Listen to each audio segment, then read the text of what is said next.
It's just follicles. Thank you. Okay. Right. So my equivalent of that answer really is how did things lead up to the launch of 2 ongoings in the new G1 continuity from January next year? I suppose the first thing to say is that it didn't happen overnight. It's been on the cards for a long time, for over a year. And in the beginning, of course, Mike Costa was going to see it through into 2012. But I remember Andy Schmidt drawing up a long-term game plan, really, that always had the events of the ongoing leading up to Chaos, and then the events at the very end of Chaos, sparking something off that could only lead into 2 ongoing books. And of course, I am being vague because Chaos is yet to be told in full, so I can't say too much about it.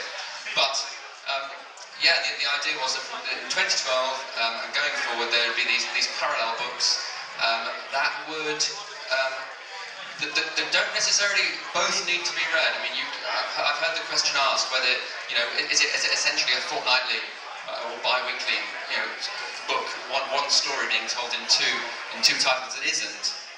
Obviously, the right thing to do is to get both of them, but you can follow distinct storylines in each one. And my involvement with More Than Meets the Eye, which is the first one to come out, it comes out roughly 2 weeks after issue 125.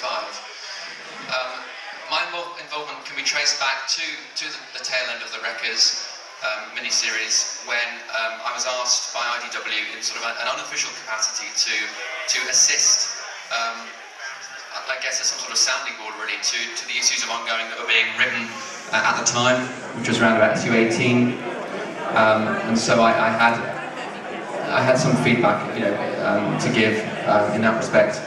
There were various pitches flying around, and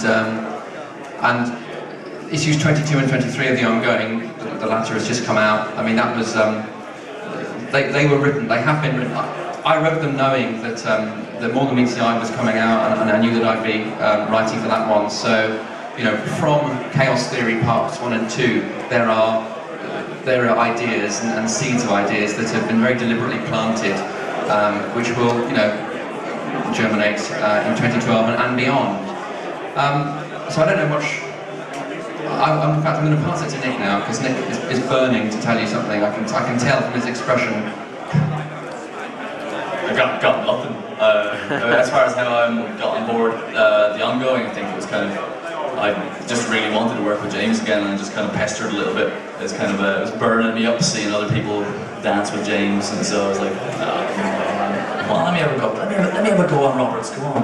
And so I was working on I got asked to do issue 125, which is a massive thing. Issue 125 is, as it's currently known, is this issue that's going to end one chapter of IDW's kind of storyline, and it's going to reopen paths for the 2 new ongoing. So it was a really monumental, momentous issue. So it's really great to be asked to draw that. And John and James wrote the script. It's going to be great. It's fun to draw. So I was working on issue 125, and we're trying to figure out a way to see if I'd have time to do issue 125, and then move straight on to doing the ongoing with James.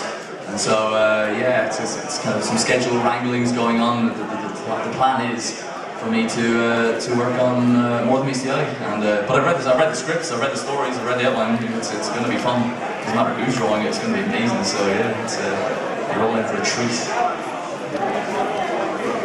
I should also say really that it's emphatically not a reboot either. That's the last thing it is. It does take account of what's gone before, but of course it's about pushing forward and doing new things. But I know that IDW are very keen, having invested over 5 years now in the newer G1 continuity. The last thing they want to do is push that to one side or abandon it. So it's about consolidation. It's about knitting together things which may appear disparate right now, and making much more of a cohesive whole. And the original, the Marvel G1 continuity is what we're aspiring to in terms of scale and cohesion and so on. So we're chasing after you two in that respect. as to what the two ongoings are about, I can tell you that they focus on different casts of characters, and there is a degree of overlap in the stories, but like I said, not to such an extent that they're sort of interdependent.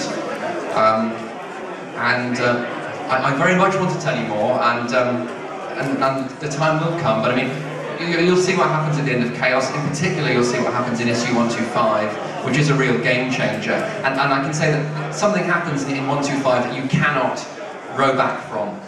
You know, you cannot undo what happens, and it's a very, very happy phrase, but it does change everything. And you know, there's a genie that you can't put back into the bottle after issue 125, and it is inevitable because of what happens. You know, that there is a need to split and tell two ongoing stories that both have the potential to run for a very, very long time, and a huge amount of creative potential as well, in terms of the framework is big enough to enable both John Barber and myself to tell a huge amount of stories with a very big cast of characters.